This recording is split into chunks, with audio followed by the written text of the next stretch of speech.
As lojas estão ficando cada dia mais bonitinhas e mais pequenininhas. Eu tenho até um amigo hippie que comprou um elevador só para fazer uma boutique. Nós fora nada, nada, tá tudo ou nada. Nós fora nada, nada. Então e a prova? A prova? Faz já aqui ao lado. Nossos comerciais, por favor. Ora então, muito boa noite e bem-vindos ao Novos Fora Nada, desta vez Novos Fora Nada, hoje numa versão mais tira-temas. Com a tradicional prova dos novos, vamos fazer aos candidatos à Câmara Municipal para as eleições que se esperam que seja no final de setembro, pelo menos é a data que está indicada nesta altura. Começamos esta ronda de 3 entrevistas com 3 candidatos à Câmara. Vamos começar com Aurélio Ferreira, o vereador do MPM e candidato pelo Mais MPM. Recordo que as 3 entrevistas já foram gravadas e que nenhum dos candidatos teve acesso nem às perguntas nem às respostas dos respectivos opositores, como é expectável. Aurélio Ferreira, muito boa noite e muito obrigado pela tua disponibilidade em participar neste modelo do Novos Fora Nada. Não sei se já estás ligeiramente arrependido ou se ainda há aqui margem para... Não, boa noite a todos. Não estou nada arrependido, isto é um serão bem passado entre amigos, e amigos não só nós 3, mas muitos amigos que nos vão ouvir com toda a certeza, sobretudo vossos amigos, porque são pessoas que assistem ao Novos há muito tempo e que estão entusiasmados por aquilo que vocês fizeram, o êxito dos 15 programas que fizeram. Naturalmente agora está tudo expectável para ver o que é que vocês vão conseguir fazer, e eu acho que vão fazer muito, esperemos que corra bem. Não, vão estar então, não estão, com certeza. Hoje também num modelo de moderação ligeiramente diferente, mas tenho comigo na mesma o meu amigo Filipe Gomes. Boa noite, Filipe. Como é que tu estás? Não sei se estás tão nervoso como eu ou se estás mais tranquilo. Não, nervoso propriamente não. Eu acho que a única preocupação que se calhar nós temos é que as coisas possam fluir com algum ritmo, porque temos de facto tanta coisa para falar e com certeza não vamos conseguir falar de tudo, mas pelo menos se tocarmos naqueles pontos que achamos essenciais. Já agora eu queria só dizer uma coisa, que as perguntas que nós vamos fazer, tanto podia ser eu ou o Bruno a fazê-las, porque elas foram trabalhadas em conjunto. Isso e, portanto, mesmo. Não há aqui perguntas do Bruno e perguntas do Filipe. São as perguntas do Novos Fora Nada e, portanto, é para isso que nós tivemos longos meses a preparar-nos. Olha, eu ia começar aqui por uma passagem rápida aqui pelo percurso do Aurélio. Portanto, o Aurélio Ferreira tem 60 anos, fez toda a formação nas escolas públicas da Marinha Grande, licenciou-se em Engenharia no Instituto Superior Técnico, foi oficial miliciano da Infantaria, é sócio atual e fundador, penso eu, da empresa DM2, formador do IFP desde 1987, do Senfim, várias outras empresas na área da programação, CNC, qualidade, portanto, muitas áreas à volta desta área industrial. Iniciou o seu percurso político, como diria o candidato Nuno Graciano, com várias participações e associações de pais, portanto, pertenceu aos órgãos sociais do Sport Operário Maranhense, foi dirigente esportivo do Sporting Clube Maranhense e é sócio fundador e membro também do Rotário, da Marinha Grande, Rotário Clube da Marinha Grande. Ainda na área social, faz parte dos órgãos sociais da ADCER 2 e da Viva, sim. Como bom cidadão maranhense, é sócio de inúmeras instituições, entre as quais os bombeiros e o próprio Casal Galego, que já é sócio há 44 anos. Também com destaque no associativismo empresarial, portanto, ligado ao Centinf e à Open. Portanto, é um percurso que se foi encaminhando para esta área do associativismo, para esta área da participação cívica. No site do Mais MPM encontra-se também uma afirmação que é conhecido por estudar em pormenor os dossiês. Também era assim na escola ou era um marrão da turma? Não. Ou nem por isso? Não, nem por isso. Eu tive 2 percursos na escola. Foi o percurso até chegar à universidade e o percurso na universidade. Eu fui um aluno mediano na escola até o que chamaria hoje 12º, na altura não era assim, um aluno médio, razoável, 12, 13, não andava por aí, e eu acho que foi quando eu percebi que cheguei à universidade que tinha que estudar. E estudar para aprender, para executar e para fazer. E isso foi o momento em que eu comecei a trabalhar muito mais, a estudar muito mais. E isso levou-me a fazer um curso de engenharia no técnico, é um curso com 15 valores, com boas notas, fui o melhor aluno do meu curso e só percebi isso, confesso, quando cheguei à universidade. Até lá fui um cábula, para não dizer outra coisa. Ainda foste a tempo. Ainda fui a tempo, mas sim, quando percebi isso, sempre me preparava muito bem para os exames e por isso foi uma coisa que eu aprendi, mas confesso, aprendi muito mais tarde. Enquanto jovem achava que havia muitas coisas mais para fazer do que estudar. Aurélio, eu acho que realmente só se estuda no ensino superior, que até lá... É verdade. É assim um bocado... Não digas isso, pá, não digas isso à pessoal aí que não já está chateado contigo. Olha, reitero o propósito deste nosso programa, portanto, deste ciclo de 3 programas, e o propósito tem muito a ver com o percurso de cada um dos candidatos, portanto, de como é que chegaram até aqui e o que é que fizeram principalmente nos últimos 4 anos. Portanto, é olhar para esse passado, para o presente, ou seja, esta campanha eleitoral, e olhar para o futuro. Portanto, é isso que nos preocupa e é isso que nos trouxe aqui este desafio. O Aurélio é vereador na Câmara Municipal desde 2013, portanto já está há 2 mandatos, pelo Grupo de Cidadãos MPM, portanto, Movimento pela Marinha.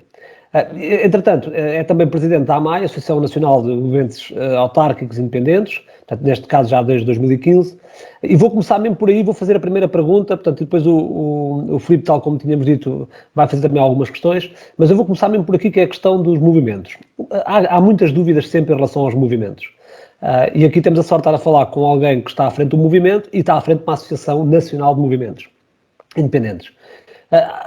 Alguns mitos que foram criados. O princípio dos movimentos tem muito a ver com a vontade que as pessoas vão mostrando, muitas vezes até desiludidos com a política ou com as pessoas que estão na política, portanto, e muitas vezes vão para os movimentos. Mas não é só isso, portanto, há mitos que se começam a criar, que os movimentos são, por exemplo, um espaço de dissidentes dos partidos, portanto, muitas vezes pessoas que fogem ou são empurrados dos partidos e vão para os movimentos, que estão assentes muitas vezes numa figura única, e que essa figura única é o pilar daquela estrutura. Quando a figura única sai ou o líder sai, esses movimentos vão todos abaixo, que terminam logo no dia após as eleições, como diz a lei, até. Portanto, há aqui uma série de mitos que eu gostava que tu esclarecesses e juntasse a essas questões uma ou outra, e eu prometo que as próximas são mais curtas, não são tão complexas, que é a terceira vez que vais a votos. E apesar das melhorias visíveis, portanto, da primeira eleição para a segunda eleição, portanto, mais votos, mais participação, etc., o que é que te leva a acreditar que agora vai ser diferente? O que é que mudou? Ou se foi o próprio contexto que mudou, ou se é o próprio movimento que está a mudar? Bom, vamos começar pelo princípio da tua pergunta, que tem a ver com os grupos de cidadãos. Quando as pessoas falam em movimentos independentes, é um abuso de linguagem. É um abuso de linguagem porque o que efetivamente temos aqui são grupos de cidadãos e eleitores. É assim que, em termos da lei, nós somos classificados. E o termo é correto, é grupos, cidadãos e eleitores. É este o princípio de tudo. Ou seja, o que devemos criar, ou que ver criar à volta dos grupos de cidadãos, é um grupo de pessoas que procuram uma causa, procuram muitas das vezes uma pessoa, que procuram algo na sua terra. E é isso que os move para se juntarem e criarem um grupo de cidadãos que depois se candidata a uma autarquia.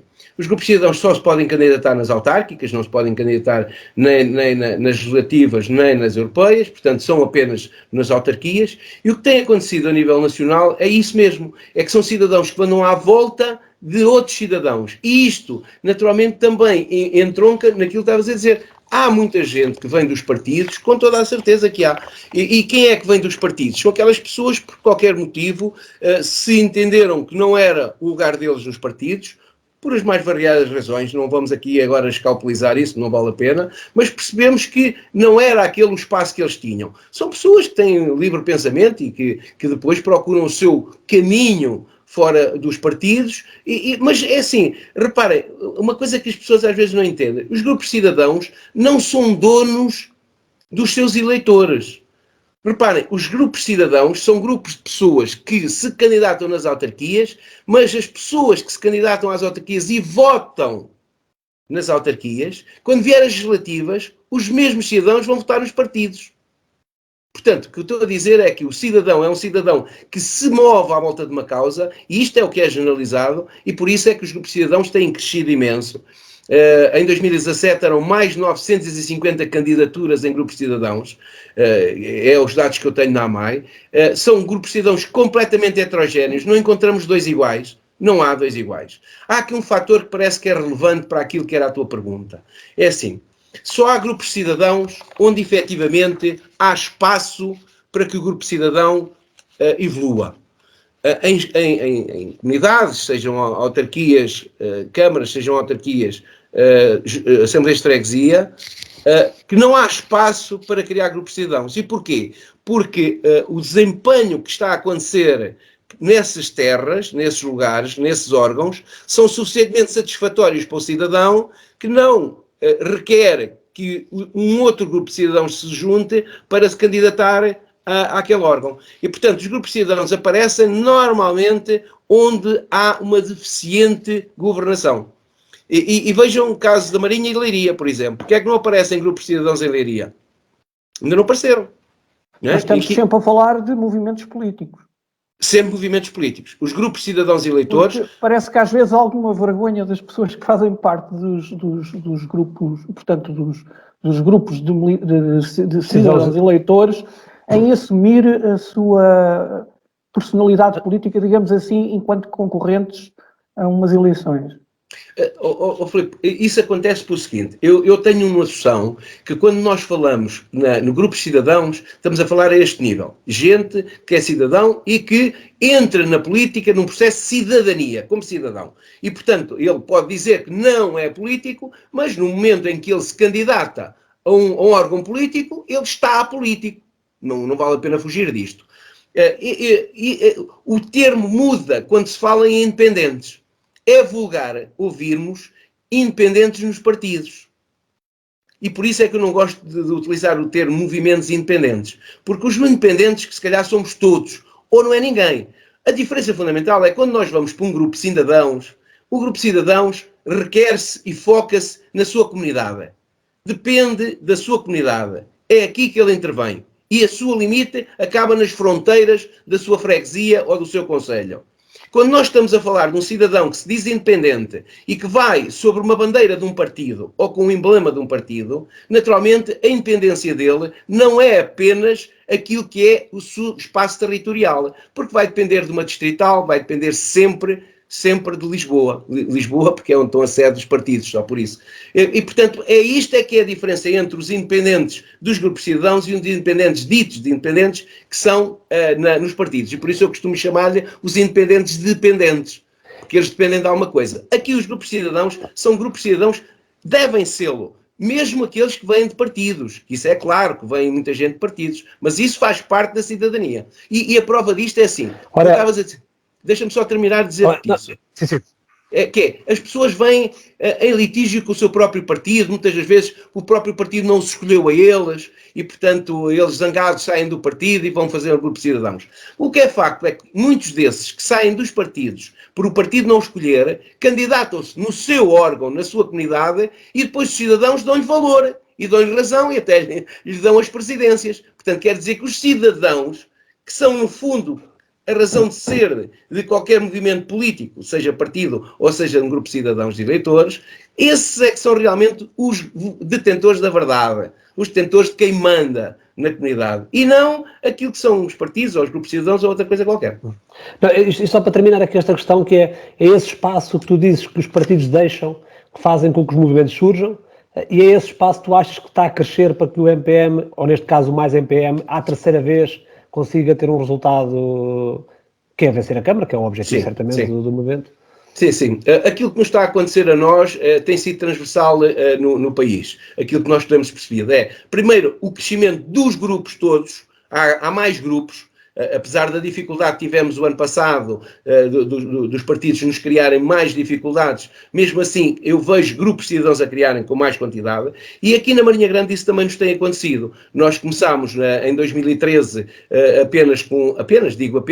elegemos um deputado, um vereador, fui eu, e quando fomos para 2017 elegemos dois vereadores com mais do dobro dos votos. Houve um crescimento. E há uma situação na Marinha Grande que eu acho que é relevante, que é o dizer assim, as pessoas em 2017, os cidadãos, votaram mais em grupos de cidadãos do que no partido que ganhou.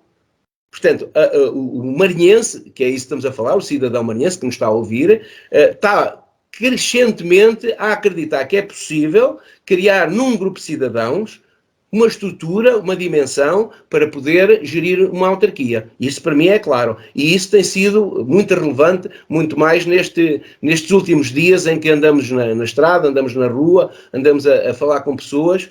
Tem sido altamente gratificante ouvir e discutir com as pessoas. Portanto, eu acredito, sim, acredito que os marinhenses estão preparados para que se faça esse passo, que é um passo que já aconteceram em 17 municípios da nossa terra, têm grupos de cidadãos a conduzi-los, e na generalidade com sucesso. Podemos falar desde Vila Nova de Cerveira até os Termos ou Ribeira Brava na Madeira, para não falar do Porto, ou Porto Alegre, ou Nadia, por aí fora. Portanto, há aqui cidades que criaram o seu grupo de cidadãos, que estão nas autarquias já há alguns anos, e o que é facto é que há uma satisfação da parte dos municípios. Uhum. Aurélio, desculpa lá, eu não queria estar aqui a pergunta do Bruno foi um bocadinho extensa.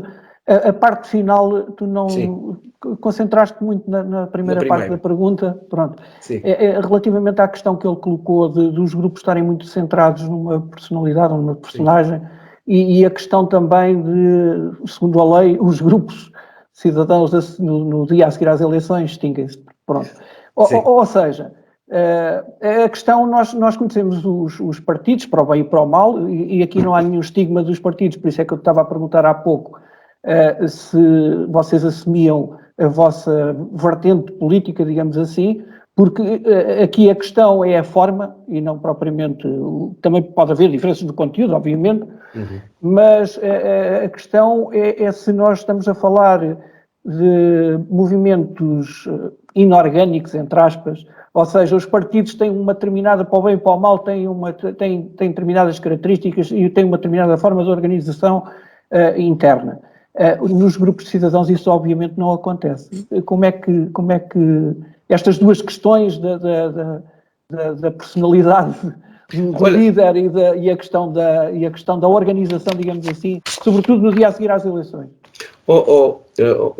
Filipe, deixa-me dizer-te o seguinte, a questão de andar à volta de uma pessoa. Se eu te perguntar quem é o vice-presidente da Câmara de Lisboa ou o vice-presidente da Câmara de Castelo Branco, tu não me sabes dizer. De certeza absoluta. Isto porquê? Porque essas mesmas candidaturas... Não acho que eu te surpreenda. Eu sei que tu és um homem sábio dessas coisas.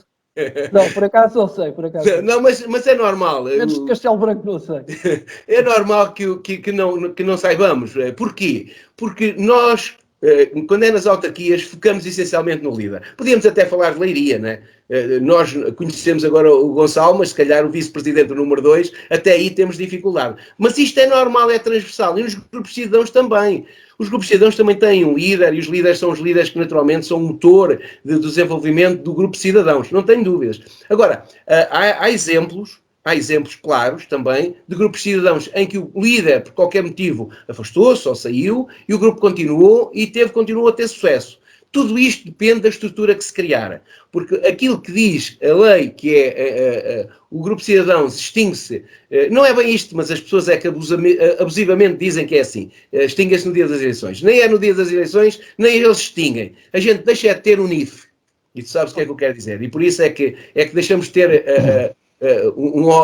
ter corpo. Mas, no entanto, é assim, eu pergunto, como é que eu hoje estou, em que estatuto é que eu estou na Câmara? Se um grupo de cidadãos não existe, como é que se continua a dizer que é o vereador do MPM? Então já não existe, já não era o vereador do MPM, era o vereador de qualquer coisa, mas não era vereador de nada. Portanto, a lei tem que ser alterada, e isto é recorrente, esta discussão. Não creio que isso seja vinculativo. É importante, é o seguinte, os grupos de cidadãos criam-se para eleições, têm um pico alto no dia das eleições e depois a situação do grupo de cidadãos vai declinando. Passa por uma fase muito morta. Isto é geral em todos os grupos de cidadãos. Praticamente tu não vês o movimento a meio do mandato de um grupo de cidadãos. Às vezes a gente dos partidos também diz a mesma coisa. Também não há movimento, exceto depois há as eleições das conselheiras e por aí fora, mas não há a mesma dinâmica que quando há para as eleições. Aqui sim, as pessoas acordam, está tudo mobilizado, está tudo incandescente e está tudo a ferver. E depois das eleições,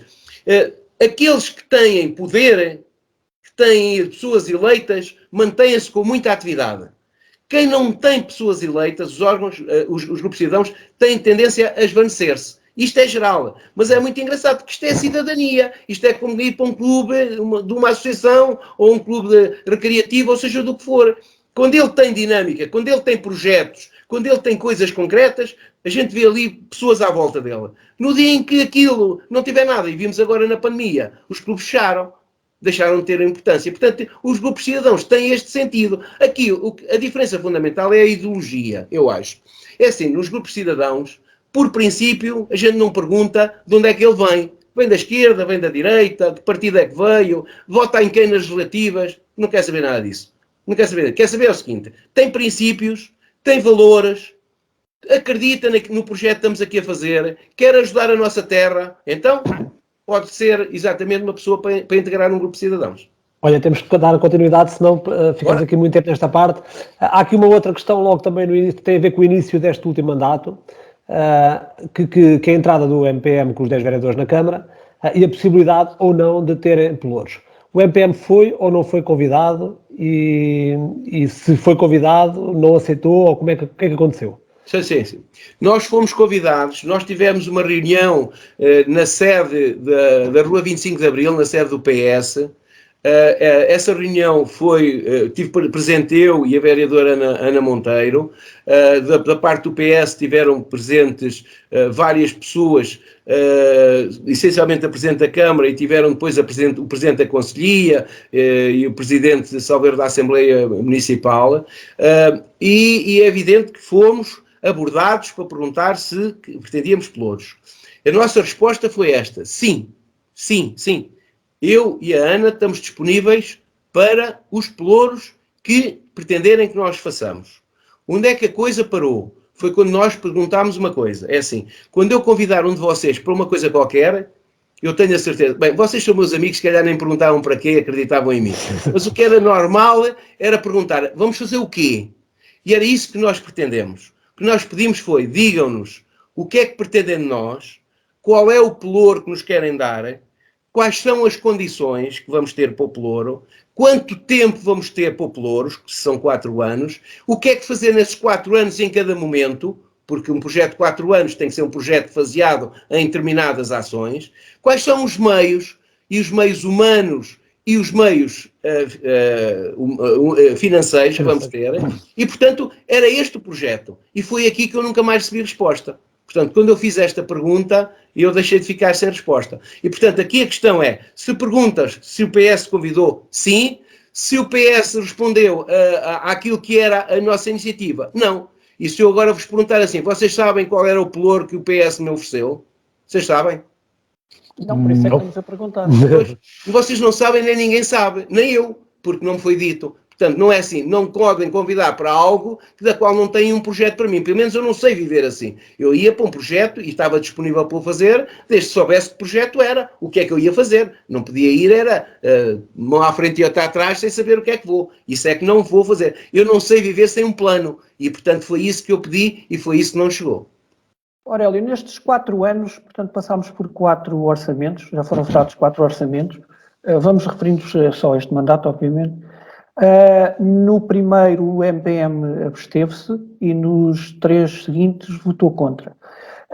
Eu, ao rever algumas assembleias de votação do orçamento, em dada altura, isso foi mais ou menos recorrente em quase todas. O Partido Comunista dizia recorrentemente que vocês eram irresponsáveis porque não aprovavam os orçamentos e, portanto, no sentido que se toda a gente não aprovasse os orçamentos, a Câmara, o Executivo Permanente, não teria orçamento para cumprir.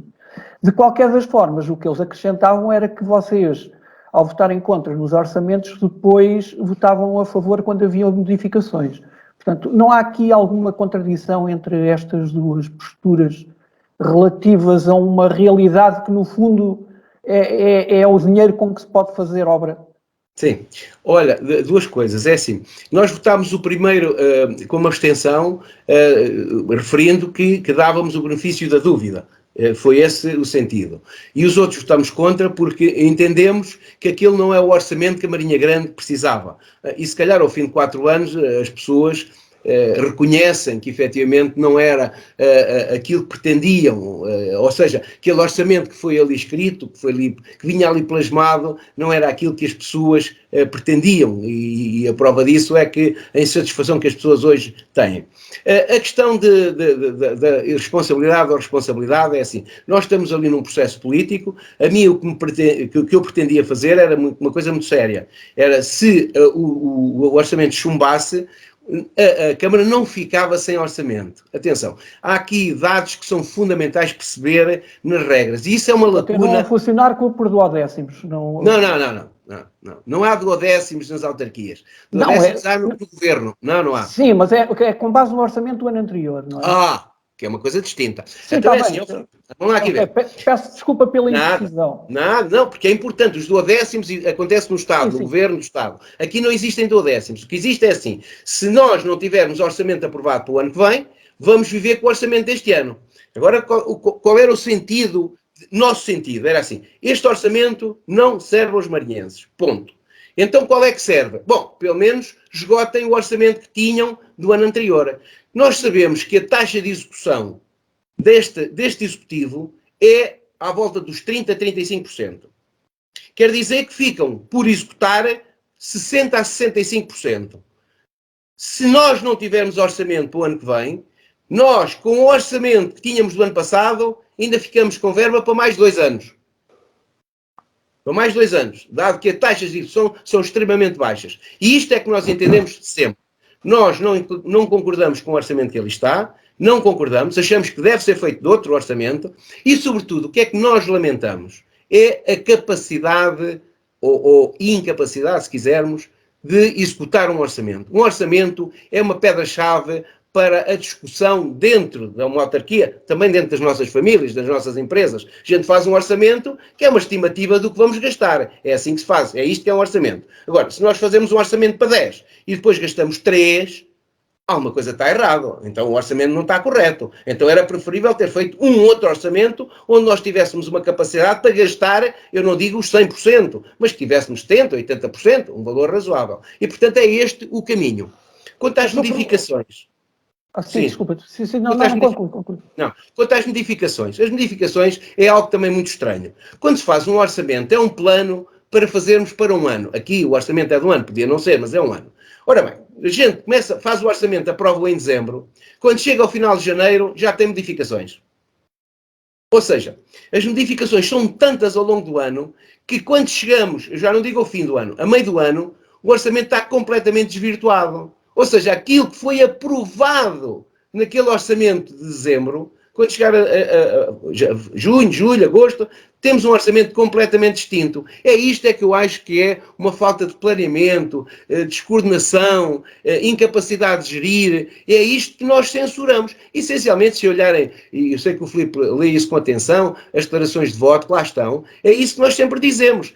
O nosso calcanhar de Aquiles é não sermos capazes de ter uma Câmara que gira aquilo que é um orçamento. Isso não tivemos, nunca tivemos. Aurélio, isso quer dizer que, independentemente daquilo que fossem eventuais tentativas de algum diálogo para fazer um orçamento de acordo, se calhar, e até porque nós estamos a falar, o PS estava em minoria, portanto precisava sempre de alguém para aprovar os orçamentos.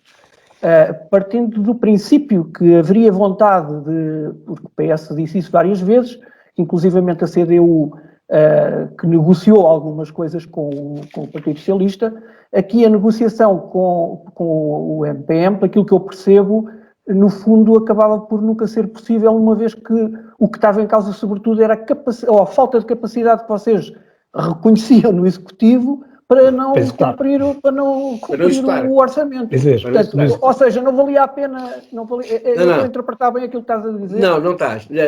Deixa-me complementar o que tu estás no teu raciocínio. Deixa-me dizer-te o seguinte. É evidente que nós fazíamos projeto para outro orçamento. Ou um orçamento que fosse mais realista, mais execuível para aquilo que era a governação que tínhamos. Ou seja, não vale a pena tu andares em 2017 a dizer que fazes a piscina, e em 2018 que fazes a piscina, e em 2019 que fazes a piscina, 2020 fazes a piscina. Para quê? 2021 fazes a piscina? Não fazes. Portanto, se a gente não tem vontade de fazer a piscina, epá, então não vamos pôr no orçamento. Vamos pôr no orçamento aquilo que efetivamente a gente quer fazer e que a Câmara, o Executivo, a Presidente não é Presidente, é os 3 membros do Executivo Permanente que lá estavam, têm capacidade de executar. Esse é que era o meu ponto. Eu estou disponível e, portanto, quando fizermos projetos e se olharem para aquilo que é as nossas declarações de voto, nós sempre colocamos lá aquilo que nos parece que são o parte mais estruturante da Câmara, e a parte estruturante não tem que ser uma coisa feita até num mandato, podemos planeá-lo até para 2 ou 3 mandatos, porque em 4 anos não é possível fazer aquilo que não se fez em 20, não é? Porque há aqui processos estruturais que não temos e que devíamos ter tido, e portanto temos que o fazer. Agora, não vale a pena planear, orçamentar algo que à partida eu sei que não vou pôr. E por isso é que brevemente estou a dizer, janeiro, fevereiro, março, começam a haver as modificações. Olha, isto afinal já não vamos fazer. Olha, aquilo também já não vamos fazer. Pô, aquilo não é sério. Aurélia, vamos passar aqui para um outro ponto, para tentar aproveitar o máximo do tempo, para passar pelo máximo número de pontos possíveis. Há uma outra bandeira do MPM, tem sido os regulamentos associados às associações e aos apoios às associações. Desportivas, essencialmente, mas não só. E o MPM tem tomado uma opção sempre de abstenção em todos os pedidos. E já explicado várias vezes, não só nas próprias reuniões de Câmara, como até em algumas conversas e entrevistas que o Aurélio tem dado em relação a isto. Mas também há sempre esta ideia de que, na prática, o MPM, nestes 8 anos, nunca apresentou uma proposta da sua iniciativa. E agora participaram, efetivamente, na construção dos regulamentos, portanto, ou seja, voluntariaram-se para contribuir para essa proposta. Mas olhando para aquilo que foi sempre a defesa do MPM e olhando para aquilo que é o resultado final dos regulamentos, dá a sensação, e tanto eu como o Filipe acreditamos um bocadinho nisto, que os regulamentos não têm estratégia e falta-lhe muita capacidade de avaliação. Ou seja, isto não é começar pelo telhado, fazer um regulamento... Desculpa lá, Bruno, os regulamentos não têm que ter estratégia, não é? Claro, mas não tem orientação. São um instrumento para... O que eu quero dizer é que não se percebe naquele regulamento a estratégia, porque tem pontos a apoiar de um lado e pontos a apoiar do outro. Sim, mas quem ouça isso pode ficar com a ideia que o regulamento é a própria estratégia, e no fundo é o que é. A estratégia podia estar no regulamento, ou seja, nós no regulamento podíamos incutir o que é que pretendemos em cada uma das áreas. Mas deixa-me focar então na tua pergunta. É assim, quando nós lá chegamos, percebemos 2 coisas. A primeira é que aquilo que eles chamavam regulamento estava completamente desatualizado, estava completamente desfasado da realidade. Para falar de um regulamento que é mais fácil perceber, o do desporto, havia pontos que ainda iam buscar um regulamento de 1995 e 99, onde, por exemplo, não se contribuía para algumas modalidades que naturalmente na altura não existiam. Por exemplo, a patinagem de velocidade não existia em 99, portanto não podia estar naquele regulamento. Não é? Por exemplo, e outros. Portanto, nós percebemos isso quando chegamos. E quando chegamos, a primeira coisa que pedimos é vamos rever os regulamentos. Na auditoria, e vou falar isto, que isto o Filipe é sensível. Na auditoria de 2014, os auditores escreveram imediatamente isto. A revisão do processo de atribuição de subsídios é fundamental. Aquilo para nós é fogo, então afinal há gente que também pensa como eu. Tal e qual. E, portanto, isto era para nós a bandeira que tínhamos ali em curso. É agarrar naqueles regulamentos, fazer novos regulamentos. E esta foi a nossa batalha desde... Tudo começou em 2013, porque foi sempre este processo. Se vocês perguntarem que a nossa vontade era chumbar, era votar contra, era. Era porquê? Porque os critérios não eram equitativos. Os critérios criavam livre-arbítrio, e criam, ainda não foram alterados, ou ainda não estão em prática, portanto, criam livre-arbítrio, faziam uma coisa muito engraçada, quer dizer assim, olha, nós temos uma classificação de 0 a 50 perante um apoio, que tem que ser dado. Se ele tiver mais de 25, ele é apoiado. Se tiver menos de 25, não é apoiado. Ok, então temos um evento que tem 40 pontos. Ok, e depois temos um segundo evento que tem 30 pontos. Ok, e agora isso é correspondente a que verba? A que apoio? O de 40 depois tinha 10 de apoio e o que tinha 30 tinha 50. Então, mas onde é que está aqui a lógica? Onde é que estava aqui o raciocínio? E, portanto, isto foi algo que nos foi apoquentando. E depois outra coisa que me parecia assustadora. Para o mesmo objeto, para o mesmo apoio, uma vez dava-se 1, outra vez dava-se 10, outra vez dava-se 50. E aquilo era perfeitamente inócuo. Não votávamos contra porque precisávamos, sabíamos que as associações, as coletividades, os clubes precisam daquele apoio.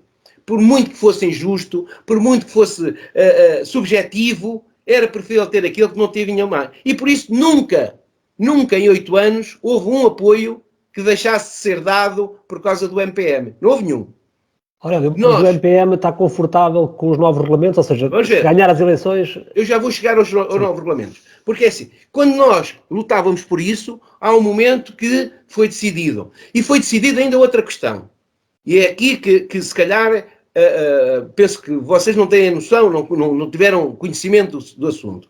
Mas havia um regulamento que era um regulamento que abrangia todas as partes. A parte social, a parte desportiva e recreativa. E nós nunca tivemos de acordo com isso. E batemos o pé para se fazerem 3 regulamentos. Porque fazer um apoio para a área social não tem nada a ver com a área cultural ou com a área recreativa. Não tem, são coisas distintas. E por isso temos que ter regulamentos diferentes. Felizmente conseguimos pelo menos esta levar à frente e fizeram-se 3 regulamentos. E quando se fizeram 3 regulamentos e foi feita essa decisão, nós disponibilizámos pessoas... São aquela equipa que tem trabalhado connosco nestes 8 anos e que são pessoas conhecedoras em cada um dos seus setores e eles foram disponibilizados e envolvidos e até bem participativos nestas áreas. E, portanto, aqui o que se fez, a Câmara contratou uma pessoa de fora para vir fazer a coordenação do trabalho e fizeram-no. Fizeram-no com a participação do MPM também, o MPM participou nele. Se me perguntarem se é o melhor regulamento, é um regulamento. Deixou ali em aberto uma coisa que para mim é fundamental, que é, em cada 3 anos é obrigado a ser visto, o que me parece que, pelo menos, se for uma maldade que foi criada agora, é uma maldade que dura 3 anos, e, portanto, e mesmo durante estes 3 anos, ele pode, em qualquer momento, vir a ser visto. Não está testado, está simulado. Portanto, quando em cada um dos 3 grupos que foram criados, eles fizeram a simulação se com este regulamento ficavam prejudicados ou beneficiados as instituições, os clubes, as associações, porque para nós isso era um ponto de honra, não prejudicar. E, portanto, isso foi simulado, mas não está testado. E vai ser testado, enfim, como vocês sabem, ele foi promulgado em 1 de fevereiro deste ano, mas não está ainda em vigor. Só vai entrar em vigor em 2022, exceto na área desportiva, que já vai ser na próxima época, que iniciará daqui a 2 ou 3 meses. Portanto, se vocês perguntarem se é o melhor regulamento que é, não é. Sei da vossa, que também é minha, a questão da avaliação. Eu concordo perfeitamente da vossa ponto de vista. Sobretudo, o Filipe é um defensor disto, e eu também, ainda te disse isso na sexta-feira. Na sexta-feira eu disse isso claramente. Não, eu não sou só defensor, como propus isso. Eu sei, e não foi aceito. Na consulta pública. Eu sei, por isso eu me referi a ti, porque sabia disso, ao Filipe. E isso, digamos que é da parte da cidadania, da tua parte, um excelente contributo. Naturalmente, eu também concordo contigo. Todas as coisas que nós damos, temos que ser potenciados. Quando há um apoio, seja o que for, seja a que instituição for, ele tem que ser potenciado. A gente tem que perceber, se demos 10, o que é que aqueles 10 contribuíram para aquela associação, para aquela comunidade, para aquele desporto, ou para aquele teatro, ou seja o que for. E isto não é avaliado desta forma. Nós não temos noção disto.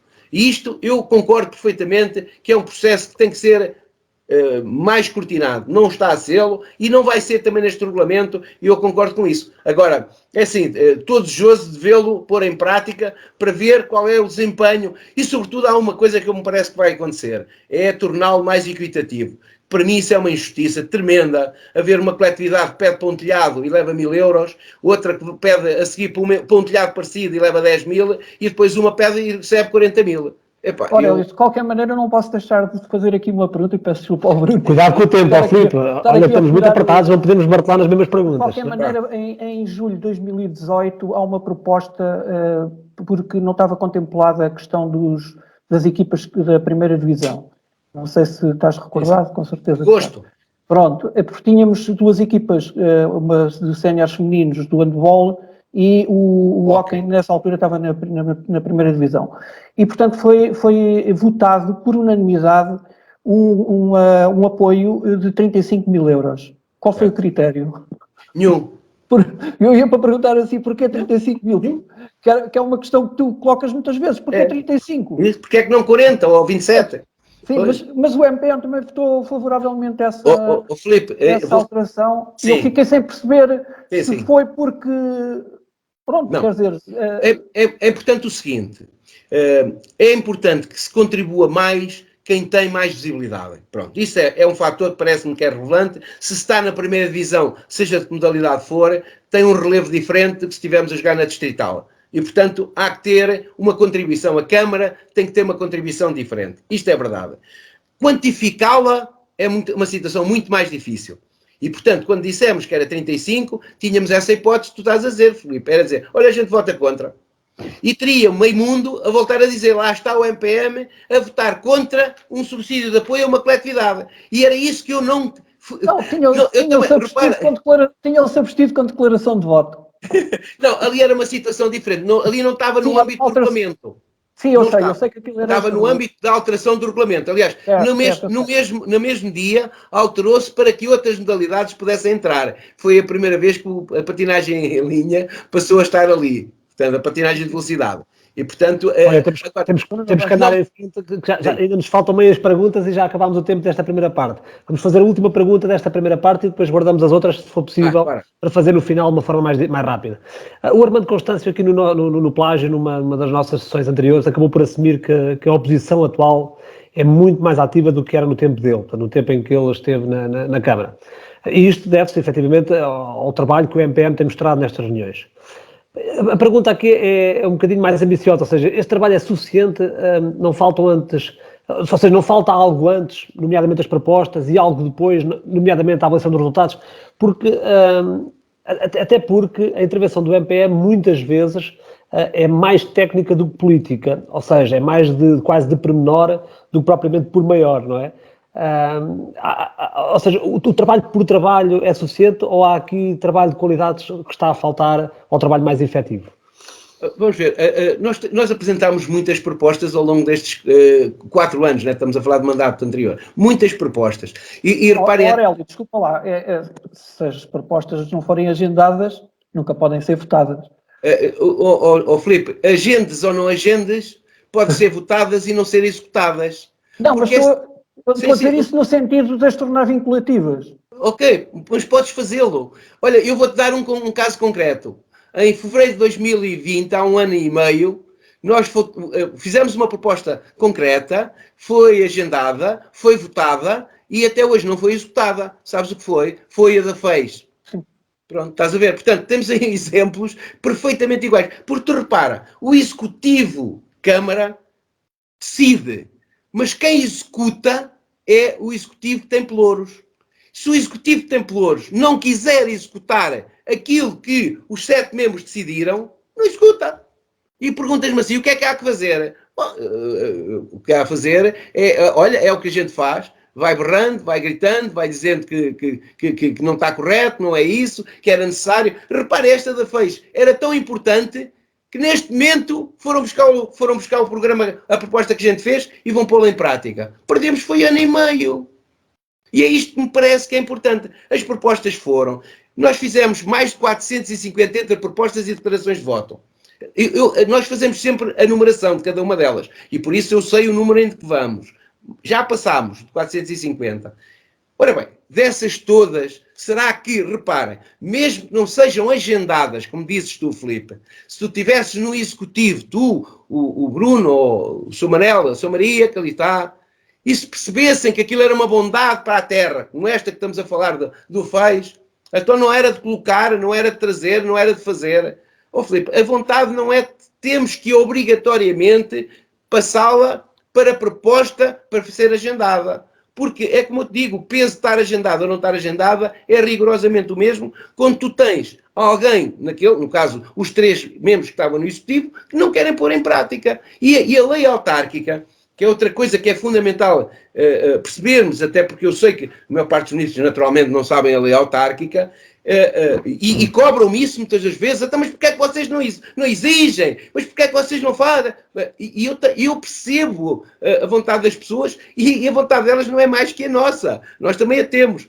Mas a lei autárquica não permite. Está feita desta forma e, por isso, nós somos impotentes. As pessoas até às vezes me dizem assim: vocês são 4 na oposição, vocês são mais que a maioria, porquê é que vocês não exigem? E a gente pode exigir, e a gente pode votar. Mas o que é facto é que a estrutura que aqui está, não, as pessoas têm a tendência de comparar com o que acontece no governo, que tem uma Assembleia da República. Aqui não temos essa forma. Não há uma Assembleia da República que possa dissolver um governo. Aqui o Presidente da Câmara, a lei autárquica, diz assim: o Presidente da Câmara é para ser para 4 anos. Ponto. Quantos Presidentes da Câmara, ao longo do seu mandato, foram destituídos? Só aqueles que renunciaram. Se o Presidente da Câmara quiser, e ainda acontece outra coisa, se ele renunciar, passam para o número 2, para o número 3, para o número 4, vai até o final da lista. Têm todos renunciar para poder depois haver eleições. Vocês reparem, a lei autárquica está feita para nunca haver alteração durante os 4 anos sobre qualquer legislação. E eu digo isto, e disse aqui como disse na Assembleia da República, já disse isto também, tem que mudar a lei autárquica. Tem, mas isso, voltamos outra vez, não são os grupos de cidadãos que o vão fazer, vão ser os partidos, se quiserem. Como eles se sentem confortáveis com o que têm, pronto, vai acontecer assim. E isto, deixa-me só dizer uma coisa, e extrapolando até para a minha experiência fora da Marinha. Nem quero falar da Marinha, se quisermos podemos também incluí-la. Isto cria muitas das vezes alguns presidentes da Câmara que são pequenos ditadores. Ou seja, eles podem, querem e mandam, sabem que não são destituídos e nada lhes acontece. Isto acontece, é frequente. Vocês, se ouvirem outros conselhos, ouvem esta conversa sistemática. Quem está em situações como nós, que é sem pelouros e apresentando propostas e nada acontece, é uma situação extremamente angustiante, acreditem. Olha, vamos aproveitar isso para passar para a fase do presente, Filipe, porque senão ficamos aqui entalados. Eu abro as hostes. Ficou aqui, de facto, muitas questões. Não, mas pode ser que a gente ainda consiga passar de forma rápida no final. Sim, com respostas mais rápidas, pode ser que a gente consiga. Em relação ao presente, eu ia começar aqui a dar o pontapé de saída por aquilo que foi o princípio desta campanha, chamemos assim, desta grande campanha, portanto, no sentido em que, na prática, ainda não começou, mas já está a ocorrer há algum tempo. O que é que o Mais Conselho pode dar ao MPM, ou o inverso, o que é que o MPM pode dar ao Mais Conselho para se ter juntado? Reparem no seguinte, nós agora já falamos no ex-MPM, ex-Mais Conselho. Ou seja, aqueles 2 grupos de cidadãos que vocês disseram e bem que no dia das eleições se extinguiram, já estavam extintos, não é? Portanto, já não existiam. Para além disso, o que aconteceu foi uma vontade muito grande de que os 2 grupos de cidadãos se fundissem e que tornassem apenas um grupo de cidadãos a ir a eleições. Esta era a premissa única. Só queríamos tentar que os 2 grupos de cidadãos formassem um único grupo de cidadãos. A Marinha Grande não tem espaço para 2 grupos de cidadãos. Isto é que é verdade. E, portanto, foi esse o nosso foco. O que é que cada um tem trazido? Tem sido extremamente gratificante trabalhar com, no caso, o João Brito, que é a pessoa que lidera ou que liderava o ex-Mais Conselho. Porquê? Porque quem faz os grupos de cidadãos são os grupos de cidadãos, são os eleitores, são as pessoas, e são estas pessoas que, com princípios e valores semelhantes, conseguem trazer para o Mais MPM aquilo que é a mais-valia de cada um deles. Naturalmente vão trazer alguns defeitos, nenhum de nós é perfeito, eu pelo menos não tenho essa presunção, mas temos a certeza que trazem muitas coisas boas daquilo que são os valores de cada um deles. E por isso eu acredito perfeitamente que o Mais MPM vale mais do que o ex-MPM e o ex-Mais Conselho juntos. Olha, relativamente às listas que se apresentam às eleições, normalmente há sempre aqui, eu penso que isto é um bocado transversal, quer a partidos, quer no caso do Mais MPM, algum cuidado em escolher pessoas da Vieira, sempre muita atenção à Vieira, a moita é algum parente pobre, ou os votos da Vieira são essenciais para chegar ao poder? Não. E se de facto é fácil nós sabemos que na Vieira com certeza que há muita gente boa e muita gente competente, mas... Na Moita também, na Moita também. Sim. Na Moita também. O que eu te digo é o seguinte, não tem sido esse o princípio que norteia o Mais MPM. Nós dissemos isso quando nos fundimos, nesse mesmo dia. A escolha das pessoas tem sido, pelo menos desde que eu estou num grupo de cidadãos, feita por aquilo que a gente entende as competências daquela pessoa para a tarefa.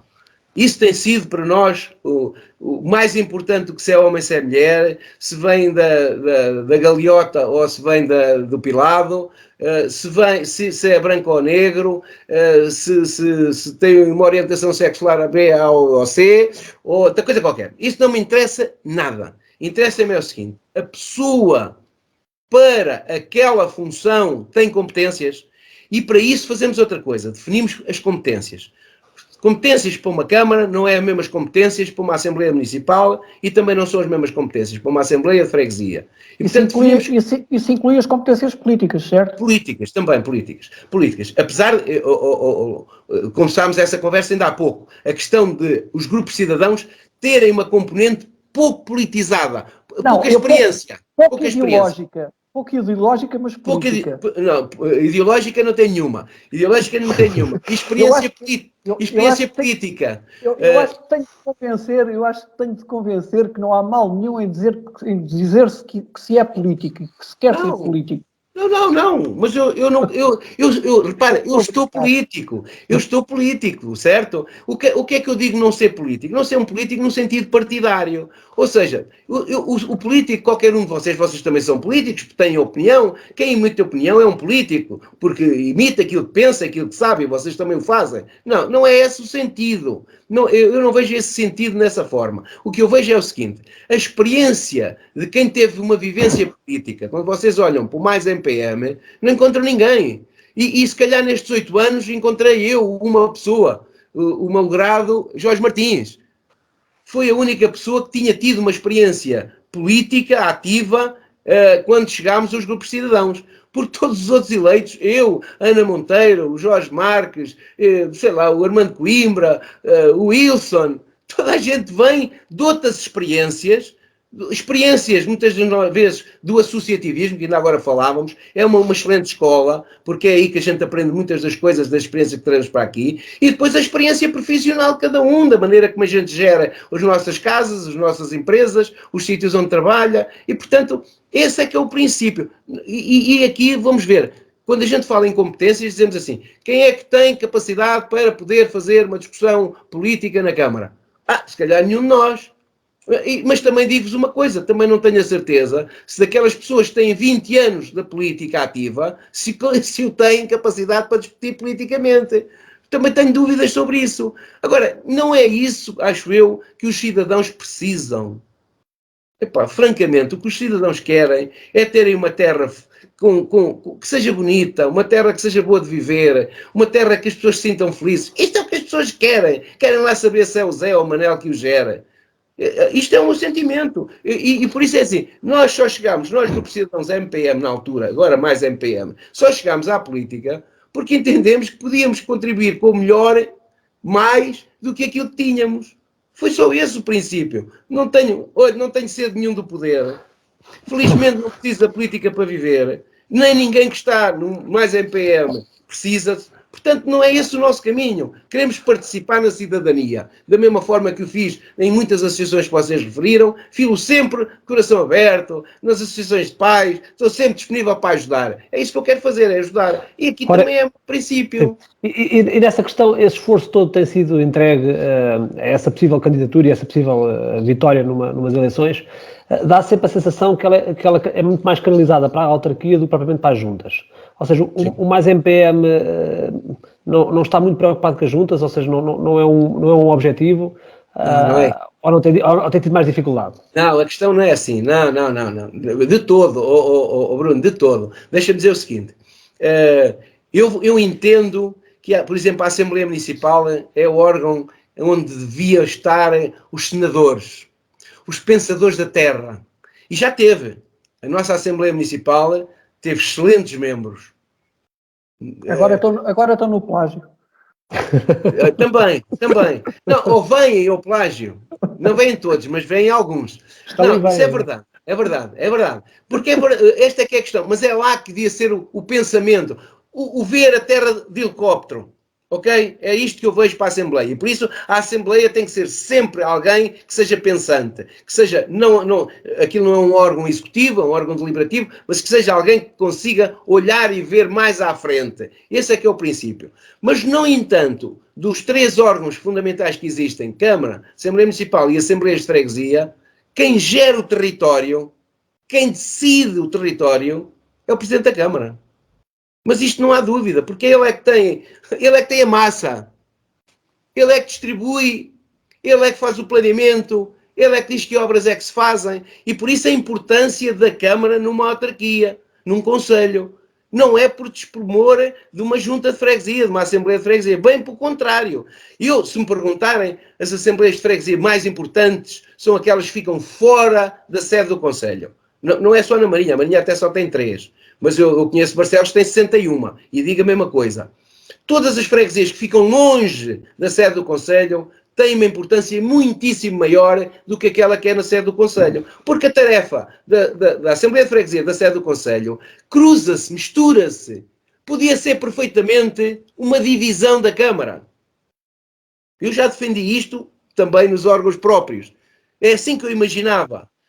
Os partidos só não querem fazer isto porque precisam dos presidentes de junta que estão distribuídos nas sedes de concelho. Só por isso. Porque o conceito eles entendem e concordam. Por isso é quando eu digo a Vieira e a Moita são muitíssimo importantes para a nossa terra, sim, porque estão mais distantes de nós e, portanto, são importantes no contexto local.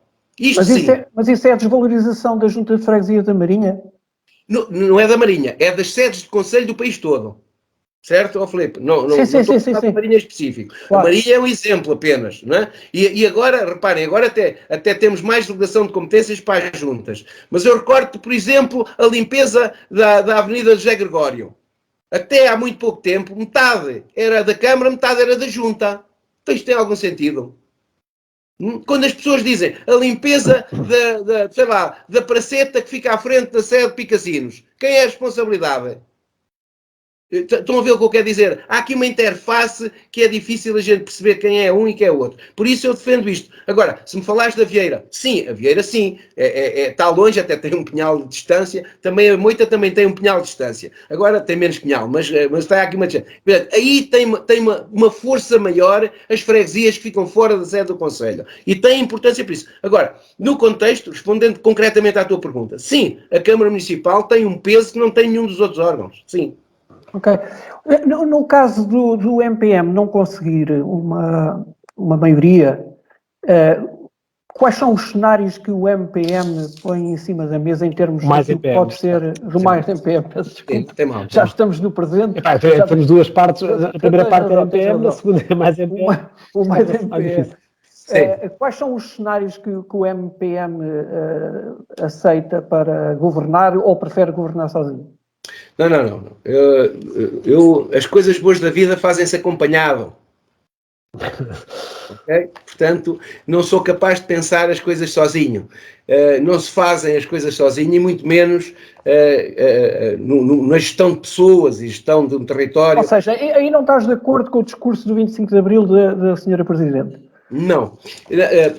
Deixa-me até dizer para clarificar isso. A questão da Sra. Presidente só foi desenquadrada do momento, ok? Ou seja, a discussão da Sra. Presidente tinha todo o sentido feito no Largo do Rato, que é o largo dela, a Sra. Presidente, é o Largo do Rato, é lá que ela tem que fazer essa discussão, para que essa discussão depois chegue ao Parlamento e aí a façam. Façam essa discussão e alterem. Alterem o quê? A lei eleitoral, que era isso que falávamos. Já agora eu falei da necessidade de mudar a lei eleitoral. E isso é preciso. Que eu meti a busca. E é preciso por uma razão simples. A Sra. Presidente não foi capaz de explicar isto. A maneira como as autarquias estão geridas, quando temos num executivo, imagina tu estás numa coletividade e tens na coletividade 10 pessoas na direção, em que 5 são de uma facção e 5 são da outra. Diz-me como é que se gera essa coletividade. E ali acontece isto. Ali, não é na nossa.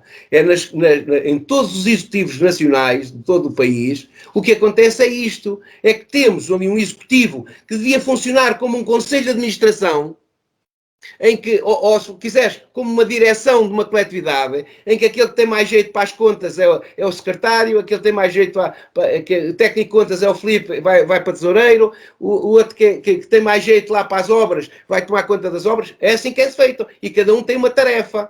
E eu confesso que quando vim para a política em 2013, acreditei que era isso que me acontecia. Ou seja, eu venho das empresas, tenho alguma experiência mais das empresas do que, com todo o respeito, a senhora que é presidente, que é professora primária, e portanto pensei, bom, vai-me calhar a mim uma tarefa daquelas que eu conheço melhor. Bem me enganei, porque não era assim que isso funcionava. Portanto, deste ponto de vista, era importante que tivéssemos como o governo da República, que é nomeado o primeiro-ministro, e ele depois faz a equipa com quem ele quiser, mas são pessoas da confiança dele. Portanto, estás a ver, Filipe? Portanto, neste ponto de vista, a senhora Presidente não estava completamente descabida. Mas esse é um cenário que não, neste momento não se coloca. Impossível. Não, e até por outra coisa, eu vou dizer porquê. Porque quando tu tens um governo em que o Primeiro-Ministro escolhe a sua equipa, ele depois tem elementos que o vão fiscalizar. Quem é? A Assembleia da República. Claro, e aqui não temos esse escrutínio, claro. E se fosse aqui, a gente aqui diz assim, a Assembleia Municipal é o órgão fiscalizador da Câmara. Mas, Filipe... Não, isso é impensável no atual modelo, sim. Não é possível, não é, e agora não é desprimor para as pessoas que lá estão, não é isso, não é? As pessoas vão 3 em 3 meses fazer uma assembleia, a maior parte delas não faz ideia nenhuma do que é que está a passar. Vai amanhã haver uma Assembleia Municipal, eu estou a dizer amanhã, dia 30, vai haver uma Assembleia Municipal. E muito provavelmente hoje... Já houve. E olha, até vale a pena, agora já não vale a pena, pessoal, podem gravar, porque vai ser uma coisa vergonhosa, nunca vista, a Assembleia da Manhã. Mas pronto, depois as pessoas vão saber o que é que aconteceu. De qualquer forma, o que eu quero dizer é assim, as pessoas, os membros, os deputados municipais, não têm conhecimento, saber, para poder fiscalizar a Câmara. Quem é que faz a fiscalização da Câmara? Quem é? A oposição no Executivo. Não tenham dúvidas que é isto que acontece. Portanto, quando a lei eleitoral mudar, tem que mudar aqui uma série de situações. Não é apenas uma coisa, como disse a senhora Presidente. Por isso é que caiu descontextualizada, está bem? Sim, mas os cenários que se colocam na prática, quais são, afinal, para mais anos? Olha, para nós é assim, nós claramente o que pensamos é, no dia, e isso vai acontecer, nós esperamos naturalmente, no dia após as eleições, acordarmos com uma nova gestão da Câmara, que sejamos nós, claro, mas nós vamos fazer consensos, não é? Nós vamos ter todo o prazer em trabalhar com aqueles que estiverem dispostos e disponíveis para ajudar na governação e a trazer a Marinha Grande para aquele patamar onde já tivemos e onde merecemos estar. E eu digo mais, a postura e o relacionamento que nós tivemos foi sempre uma postura de diálogo e de abertura com todos os parceiros, não é com A, com B ou C. No entanto, nós temos uma certeza, é que só haverá mudança se nós tivermos um líder diferente. Porque se continuarmos com os mesmos ingredientes, só podemos comer do mesmo. Certo? Isto é para mim claro. Agora, reconheço que todas as pessoas têm algum valor. Todas as pessoas têm um valor. E, portanto, com esse potencial e com o potencial da nossa equipa e dos trabalhadores da Câmara, eu acho que vamos conseguir gerir bem a Câmara. Mas, quer dizer, não respondeste à pergunta que eu te fiz. O Aurélio não quer responder. Não. Se perguntares se eu vou trabalhar com outras pessoas, se eu vou convidar outras pessoas para trabalhar. A questão que aqui se coloca era a mesma coisa que eu estar a perguntar ao António Costa antes das eleições. O que é que ele equacionava como cenários políticos no caso de não ter a maioria absoluta? Se o acordo de incidência parlamentar, se uma coligação, se um governo multicolor, o que for.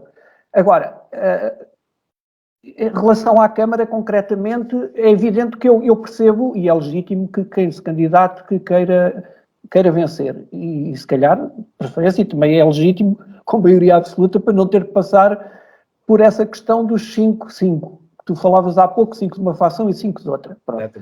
Sabendo, quer dizer, a questão é, qual é o plano B?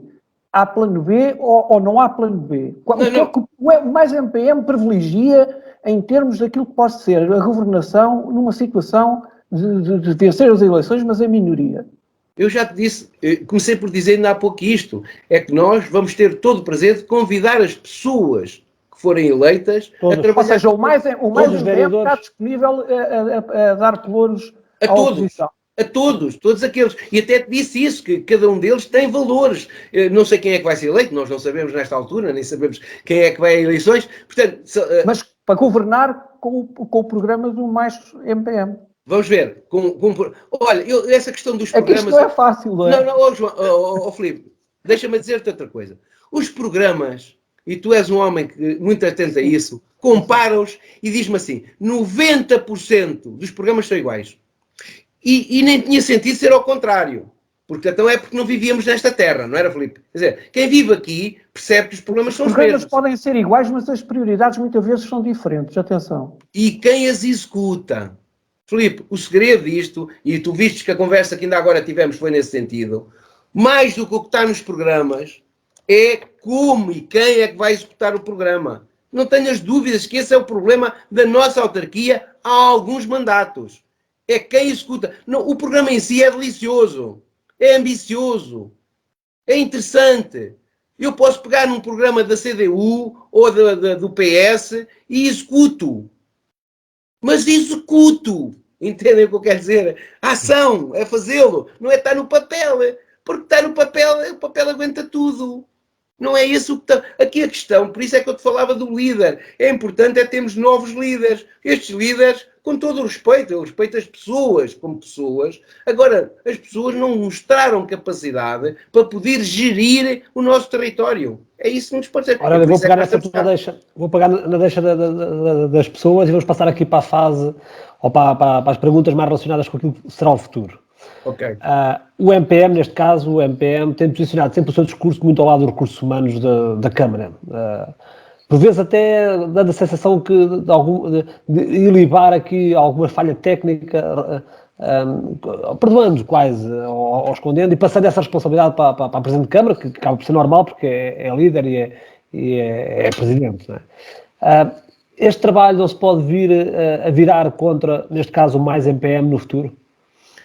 A questão, Filipe, Bruno, não é possível gerir nada nem ninguém sem contar com as pessoas. A Câmara tem mais de 300 pessoas. E tem pessoas muito válidas. Mas estão pessoas que estão desmotivadas, que estão sem sentido. E isso é que é fundamental uni-los. Temos que trazer essas pessoas para a realidade da Marinha, para a necessidade da Marinha. E por isso, o meu foco é esse. Reparem, gerir a Câmara é gerir 40 milhões de euros e 300 e tal trabalhadores. Ponto. Ok? Se gerires bem estas duas coisas, a Marinha é uma terra feliz. E esta é que é a dificuldade. É gerir pessoas e gerir a verba que temos, né? Os milhões que temos. E aqui, por isso, o meu foco é muito nas pessoas, sim. E as pessoas não têm a ver apenas com as que lá estão, mas têm a ver, até uma coisa que me parece importante, que é a estrutura orgânica que a Câmara tem, que está completamente desintegrada, desatualizada daquilo que é possível. Não cabe na cabeça de alguém com bom senso ter apenas 6 divisões na Câmara. Tem de haver uma reestruturação orgânica. Precisamos de mais. Mas achas que a reestruturação orgânica que foi apresentada pelo Executivo Permanente, que não poderia de alguma forma... empresa, mais pela empresa do que propriamente pelo Executivo, não é? Sim, ok, está bem, mas foi apresentada pelo Executivo. Sim. Aliás, as câmaras apresentam pouca coisa da sua palavra. Claro, é verdade. Mas que não poderia de alguma forma resolver, ou pelo menos mitigar algumas dessas questões. Porque é assim, a impressão que fica, e obviamente eu e o Bruno, eu falo por mim, obviamente, que desde que as reuniões de Câmara, eu já disse isto várias vezes, não tenho problema nenhum em dizer isso, que desde que as reuniões de Câmara são transmitidas em live streaming, portanto eu vi-as todas. E as assembleias municipais, acho que também praticamente vi-as todas. E, portanto, o que me parece é que muitas vezes há a questão dos recursos humanos é uma questão que se tem vindo a degradar Eu não digo na qualidade dos técnicos, mas sobretudo até nos meios e na quantidade. Aliás, agora há pouco tempo entraram algumas pessoas lá para a parte das obras, um arquiteto, ou dois, salvo erro. Entraram e saíram. Já saíram, pronto, não sabia. Não, essa é que é a questão, Filipe. Eu percebi o teu raciocínio, deixa-me... Eu acho que vou complementar. Antigamente nós tínhamos jardineiros, tínhamos carpinteiros, tínhamos não sei o quê, tínhamos isto. Não tens nada disso. Hoje em dia as câmaras não têm nada disso. Eu não estou a dizer que é bom ou que é mau.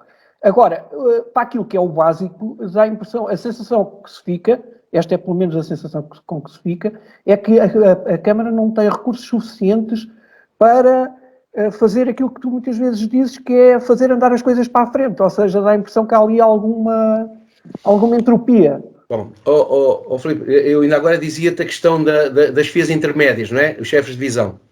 O que são poucos para as tarefas todas que têm, não é? Quando tu tens um chefe de divisão que tens a área social, a educação, o turismo, a saúde, mais uma série deles, não é possível, não é fisicamente possível a uma pessoa ter tanta tarefa, ser responsável por tantas coisas. Esta é a verdade. Este desentendimento que foi expresso nesse trabalho dessa empresa que fez entre os chefes de divisão, isto é público. Foi publicado nesse artigo, nesse trabalho que essa empresa contratada pela Câmara apresentou, que dizia que havia desentendimento entre chefes de divisão. Eu pergunto, imaginem vocês nas vossas organizações, onde vocês trabalham, terem 2 ou 3 chefes em que têm desentendimentos, em que não se entendem. E, portanto, isto... qual é a consequência disto? É que depois vai desmoronar dali para baixo, não é? Vai desmoronar dali para baixo. Mas dali para cima é que vem a responsabilidade. É de quem lidera ou quem não é capaz de liderar. E isso depois vai destabilizar e entroncar no que tu estás a dizer. É verdade que há técnicos que se foram embora da Câmara. Há técnicos. Aliás, há mais um engenheiro que se vai embora agora em setembro. Mais um. Um veterano, quer dizer, um maduro, um sénior, não é? Porque os que estão a entrar são gente nova, com todas, eu acredito muito na gente nova, mas naturalmente falta-lhe tarimba, não é? Vão ganhá-la, não é? Agora, quando nós estamos a sair, vocês reparem... A experiência é uma coisa que se resolve com o tempo, não é? Claro, não há volta a dar, ao Filipe, por isso é que os cabelos brancos têm algum peso na vida, não é?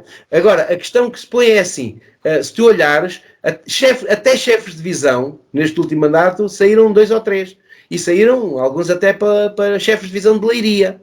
Portanto, é porque em Leiria lhes entenderam que tinham qualidades para ser chefes de divisão. E nós na Marinha deixámos-los ir embora. E porquê é que se foram embora? Não foi por ganhar mais? Tu ao dizeres isso, não estás a assumir que há uma degradação da qualidade dos recursos humanos? Não, o que eu estou a dizer é que há uma insatisfação dos recursos humanos. Mas eu estava-te a dizer isso. As pessoas estão lá, estão competentes, têm competências, a generalidade delas, mas estão desmotivadas. Sim, isso se tu disseres sim. E depois se a pessoa disser que a pessoa está aqui desmotivada porque não vê objetivos, não vê lideranças, não vê possibilidade de promoção, olha, até isso. O Estado, eles são promovidos pelas classificações e avaliações que fazem. Ou seja, só se forem avaliados é que eles podem ou não subir na carreira e serem promovidos. A Câmara há muitos anos teve muitos anos, não fez avaliação nenhuma. Mas olha, já agora deixa-me pôr aqui outra coisa na equação, porque tem tudo a ver, que é o Mais MPM votou sempre a favor da assunção das competências que temos vindo a protelar e que em 2022 vão passar obrigatoriamente para os municípios. Sim. Isto não é uma bomba relógio, sobretudo se estivermos a falar aqui que grande parte deste trabalho é um trabalho administrativo e de recursos humanos. Filipe, e por isso é que tu, se tens recebido as competências que estavam disponíveis, tinhas tido possibilidade de as ter discutido com o Estado, com o Governo, e discuti-los num tempo em que estavas sozinho, como fizeram muitos outros. Sozinho em que termos? Em vez de termos os 308 municípios a agarrarem tudo de uma vez, em que o Estado não quer ouvir ninguém, são muitos, se tu tens feito agora, tu tinhas possibilidade de negociar com o Estado, negociar o quê? As condições com que vais mudar. Mas para isso tu tens que fazer um trabalho de base. Por exemplo, a questão da educação. Leiria, em janeiro deste ano, assumiu a delegação de competências. Não assumiu no ano anterior e assumiu este ano. Mas sabes o que é que fez o ano passado, Leiria? Andou um ano a preparar-se. Agora tu disseste bem, 2022 é amanhã, hein? Está ali. 2022 está ali. Vamos, por imposição, recebê-las. E eu pergunto, o que é que esta Câmara fez para se preparar para receber a educação em 2022? Nada. Fez nada. E, portanto, o que é que nos vai acontecer? Quando chegar em 2022, é o pânico. Porque não está nada preparado. Esta é que é a verdade. Agora, quando tu discutes, tens mais trabalho burocrático. Mas também sim, mas eu quando estava a falar nisto, obviamente que eu percebo o teu ponto de vista, mas eu queria saber, do ponto de vista do Mais MPM, é que, de facto, se o Mais MPM for executivo permanente, vai-se ter que entender com a solução destes compromissos. E, portanto, como é que pensa ultrapassar isto? A minha questão era sobretudo nesse sentido. Começares a preparar, sobretudo, aquelas que são as mais complicadas. Saúde e educação. São as mais difíceis, de certeza. E, portanto, começares imediatamente. É assim que lá chegar, há de ser outubro, novembro, aí imediatamente arranjares uma equipa que diga assim, vamos preparar-nos para receber as competências da área da educação. Para quê? Para quando em 2022, não sabemos ainda quando, isso passar, nós estamos preparados, sabemos o que é que precisamos, neste momento tu não sabes o que é que precisas, quais as condições, tu nem tens uma carta educativa, tu não sabes qual é o diagnóstico que temos neste momento, a que temos é de 2009. Sim, eu não tenho, mas o município também não tem. Não. Quando eu digo tu, estou a dizer tu como sendo não. Mas é que tu não teres não era grave, desculpa lá o fundo. A Câmara é que devia ter e não tem. Olha, mas vou-te lançar aqui eventualmente outra bomba. A Tung. Ok. O MPM quer extinguir a empresa municipal que gera Tung? Isto é verdade? E porquê que quer extinguir? Bruno, essa é a pergunta que mais me agrada responder durante esta noite toda. Podes-me fazer mais 20 perguntas. Porquê? Porque vai-me permitir explicar o que é que a gente pretende, o que é que a gente anda a dizer sobre esta questão dos transportes urbanos na Marinha Grande. O que nós dizemos é o seguinte: nós entendemos que os transportes urbanos devem ser internalizados dentro da Câmara. O que é que isto quer dizer? Quer dizer que os transportes urbanos devem ser geridos de dentro da Câmara. A Câmara é que tem que o gerir. E porquê? Porquê? Porque a Câmara tem recursos, olha, até os recursos humanos que estão na Tunga pertencem à Câmara. Portanto, aquela gente vem para a Câmara. Tens ali uma administradora... E qual é a vantagem disso? É estratégico? Porque os recursos são os mesmos, não é? Não. Olha, tens uma administradora, na Câmara depois já não vais ter. Só para te dar um exemplo. E a questão tem a ver com a administradora ou com a função de administração? Não, é a função de quem gera a administração. Vamos lá ver, quando nós temos um custo, imagina só isto, por exemplo, quando nós fazemos o transporte escolar, o transporte escolar é um transporte que a Tung não tem capacidade para fazer, ou seja, não temos autocarros para fazer isso. O que é que a Tung faz? Faz um concurso público, e esse concurso público concorrem X empresas e a Tung vai adjudicar. E adjudica por um valor. E depois, a Câmara, por esse valor, paga mais 15% do que a Tung vai pagar. Se for a Câmara a fazer o mesmo concurso, vai ganhar a mesma empresa por o valor que a Tung pagou. Tem 15% a menos. Com essa leitura, é assim, é um bocadinho contraditório em relação ao que estavas a dizer há pouco, porque a Câmara está entupida de trabalho, ou seja, há muito trabalho, há muita responsabilidade, e este modelo de empresas municipais que trabalhavam coisas muito específicas, que estivessem de forma autónoma, mas controlados pela Câmara, bem controlados, como é lógico, bem avaliados, com orçamentos corretos, etc. Portanto, isto podia ser um modelo ideal para este tipo de atividades, não só a Tung, mas também outras coisas. Ou tu és contra este modelo de empresas municipais que façam este trabalho? Vamos ver, essa é a pergunta, se eu sou contra as empresas municipais, não sou contra empresas municipais. Agora, empresas municipais de transportes não tem sentido. Não tem sentido. Não tem sentido. Não tem por isto. Olha, um exemplo concreto, que vocês gostam com exemplos concretos, é assim. A Tung tem uma mão cheia de autocarros paradas nos taleiros da Câmara ao fim de semana. Os clubes, coletividades, ainda a semana passada aconteceu a uma instituição aqui, os escoteiros, precisavam de um autocarro para ir ao Porto, fazer um evento. E não tinha. Pediram à Câmara, a Câmara diz que não tinha. Ora, se os autocarros, transportes públicos, se os autocarros da Tunga pertencessem à Câmara, aqueles autocarros não estavam parados nos estaleiros. Mas é uma questão de vontade. Ora, a Câmara podia ter comprado, entre aspas, o serviço à Tunga e resolveu o problema, não é? Portanto, é uma questão mais de vontade. Comprado, ainda mais, achas que é pouco o dinheiro que a gente está a passar para lá? Pois, a questão é essa. Se calhar esses tais 15% que falas, podia ser... Porque é que a gente... Mas, repara, estamos aqui a falar agora, abstraímos dos custos, que é o serviço em si.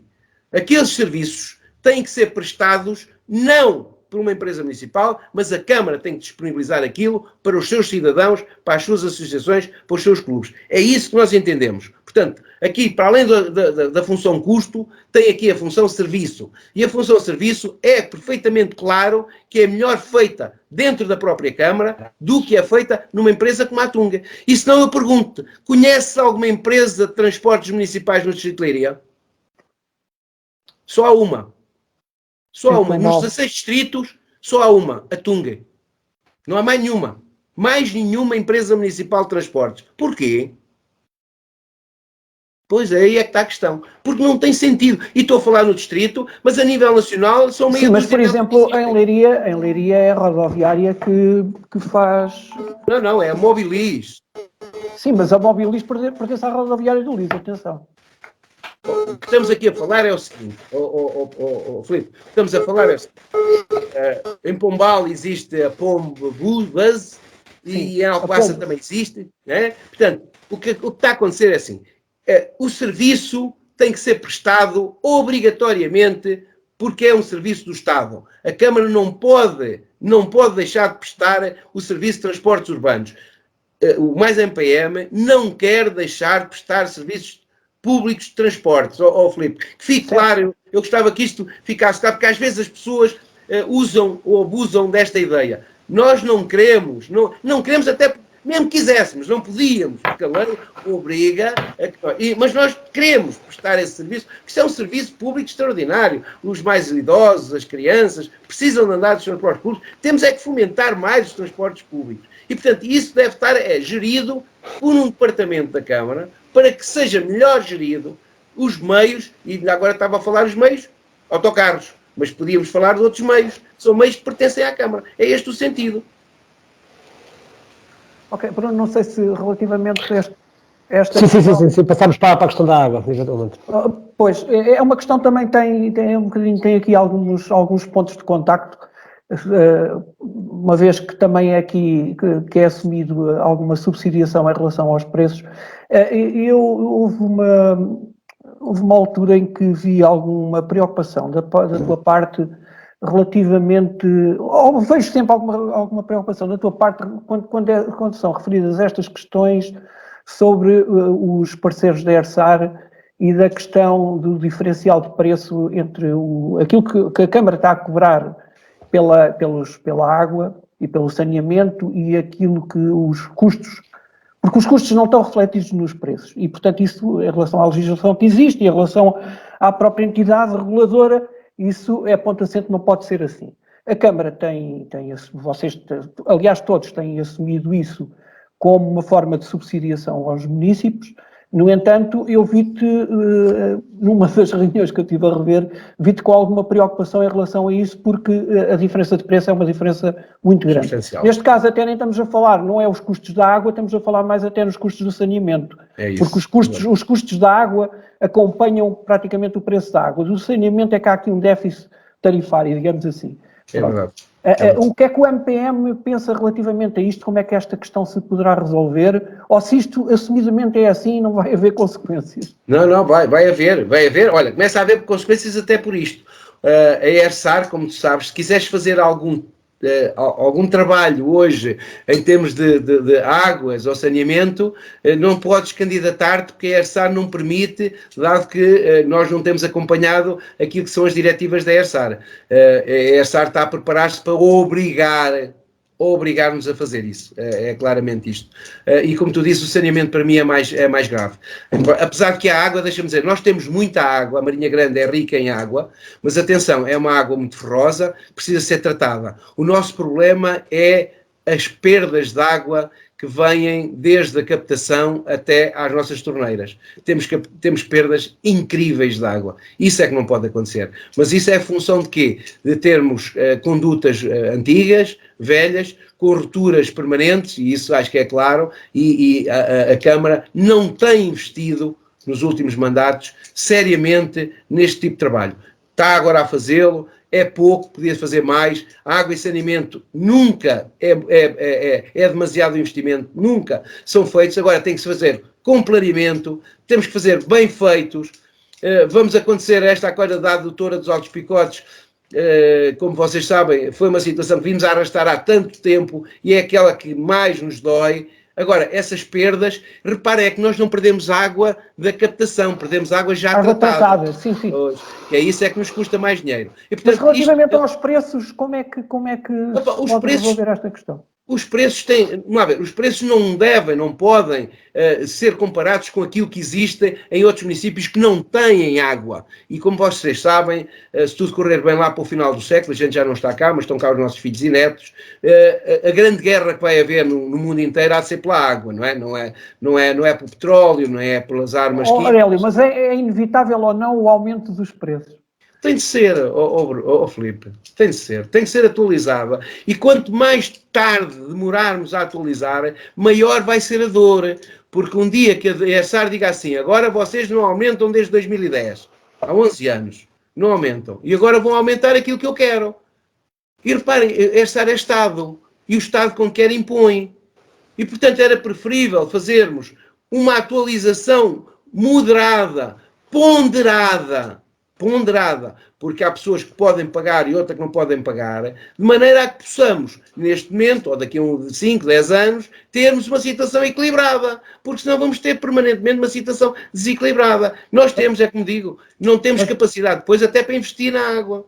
Mas é assumido por parte do MPM que a gestão da água deve manter-se na esfera da autarquia. Privada. Sim. Privada não, local. Sim, pública em termos do município, não recorrer a outros fornecedores de água. Sim, nós não precisamos de outro fornecedor de água. Já a questão do saneamento não é bem assim. Temos de ter uma luta mais feroz com quem nos recolhe o saneamento. Porque nós até somos associados a Valor Lis, mas não temos peso nenhum. Porque eles aumentam aquilo, o que querem, e a gente somos obrigados a pagar. Não pode ser. Isso é que não pode ser. Olha, eu vou entrar na reta final, porque nós já não temos tempo praticamente nenhum. Nós temos aqui algumas 50 perguntas que ficaram penduradas. Portanto, eu vou-te fazer em versão mais curta. Apelando à capacidade de síntese. Isso mesmo, e vou-te pedir o favor de tentar responder em 5, 6 palavras cada uma delas.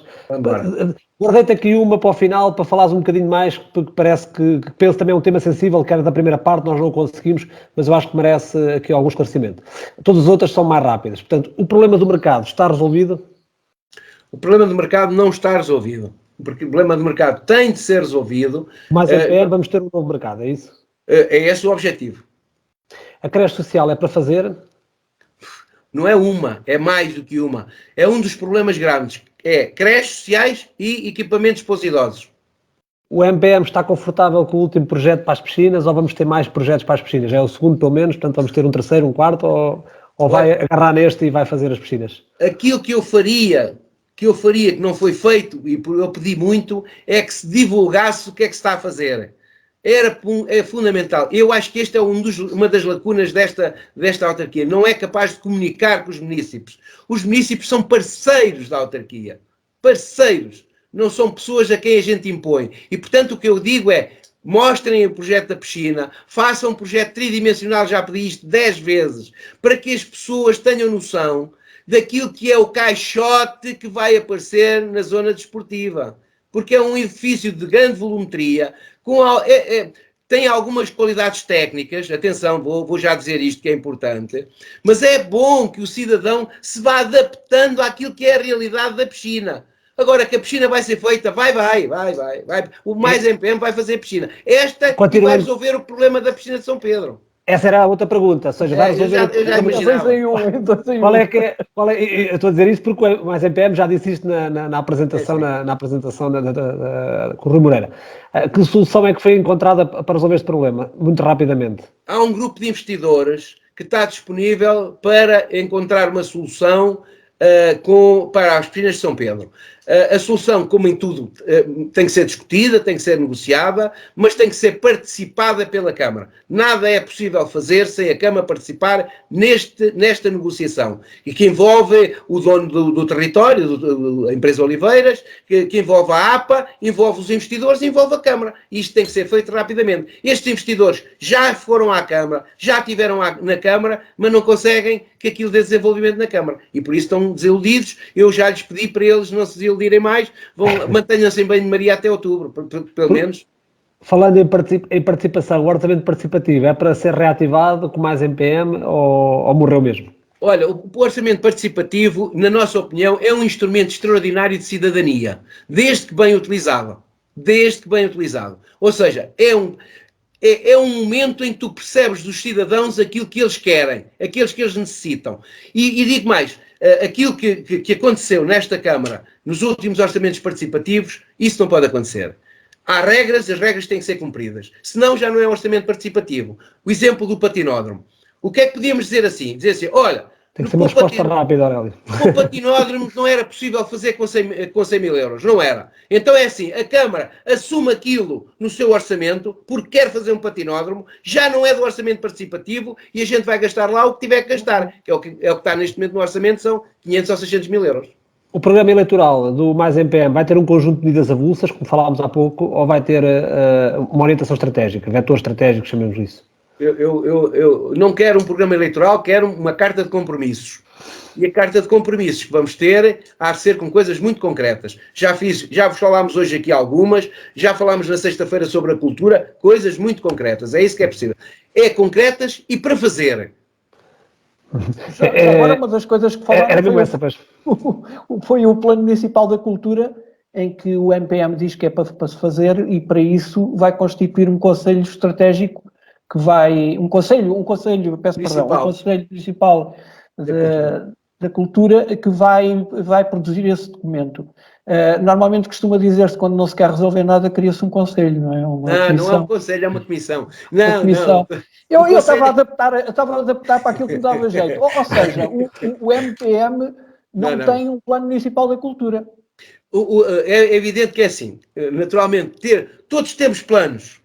Todos temos planos. O problema é executá-los. E o que é que o Conselho Municipal, quando funciona, os Conselhos Municipais da Marinha têm uns handicaps grandes. O da Educação não funciona, o Conselho Municipal da Educação, o Conselho Municipal da Juventude não funciona, portanto, tem este handicap. Um Conselho Municipal da Cultura tem esta virtude, é juntar as entidades da cultura e eles próprios não só proporem, e aqui eu disse proporem, à Câmara que executa aquele plano, que executa o plano, e o plano vem a partir de um conselho. É isso que eu imagino. Repara, quando nós dizemos, eu não vou fazer um plano da cultura para mim, nem para o Mais MPM, tem que ser um plano da cultura para a Maria Grande. Desse ponto de vista, não apresentavas nenhuma estratégia, porque, quer dizer, dizíamos todos assim, vamos fazer aqui vários conselhos e vamos coordenar com toda a gente aquilo que vamos fazer. E, portanto, o que nós propunhamos eram modelos de trabalho e não ideias. Não, repara, quando tu falas, olha, por exemplo, um dos que estava no programa do Partido Socialista também estava no meu, um Conselho Económico e Social. Também lá estava. Já se fala... Tens de o fazer, Filipe, tu tens de o fazer, tens de trazer os senadores. Isso não quer dizer que o Mais MPM não tenha uma determinada estratégia para aquilo que entende ser o desenvolvimento económico do Conselho, ou não? Claro, mas pode ter... A questão era em concreto, sim, tudo bem. Mas não corremos o risco de querer ouvir toda a gente e depois não resolver rigorosamente. Não é toda a gente, é um grupo de trabalho que vai acompanhando, é um Conselho de Estado, aqui específico para aquele setor, se é para a cultura, se é para a parte económica, se é para a parte da educação, é um Conselho. Repara, é aí que se discutem muitos dos assuntos que podem depois entroncar naquilo que é a execução da Câmara. Esse é que é o sentido. Se não tu estás a caminhar... Antes de passar para uma mais complexa, vou passar para outra mais simples. O que é que significou a candidatura a passagem do Rui Moreira pela tua apresentação? O Rui Moreira é um amigo recente, não é aqueles amigos como vocês estão, que são amigos de longa data. É um amigo recente. Nós entramos numa causa e é muito engraçado, isto até é envolvido nos grupos de cidadãos. Tens 6 palavras, não podes dizer muito. Não sei se já disse 4, só vou dizer mais 2. O Rui Moreira entendeu entendeu que, como meu amigo, queria cá vir participar e dizer a experiência que ele tinha como governação de uma Câmara, como independente. É isso que é o exemplo. É um independente com sucesso numa cidade que eu acho que é reconhecido o sucesso que ele tem como gestão, e ele queria dizer-te, olha Aurélio, eu reconheço que tu podes fazer a mesma coisa na Marinha Grande.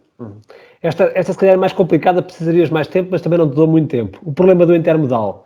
O PS tem acusado o MPM de dizer o dito por não dito, ou seja, primeiro acaba por deixar passar o anteprojeto e depois acaba por colocar algumas objeções, principalmente a localização, mas também alguns aspectos técnicos.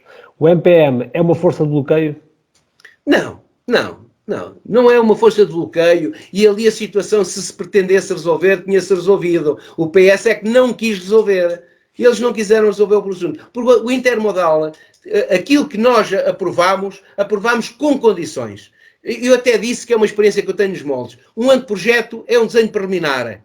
Era assim que eu tinha. Quando vier o desenho, a sério, final, então a gente aí define. Mas o que vocês aprovaram foi naquela localização, embora com determinadas condicionantes, ou não? Claro. Olha, por exemplo, não cortar as árvores todas, o estacionamento. Eram os 2 pontos essenciais.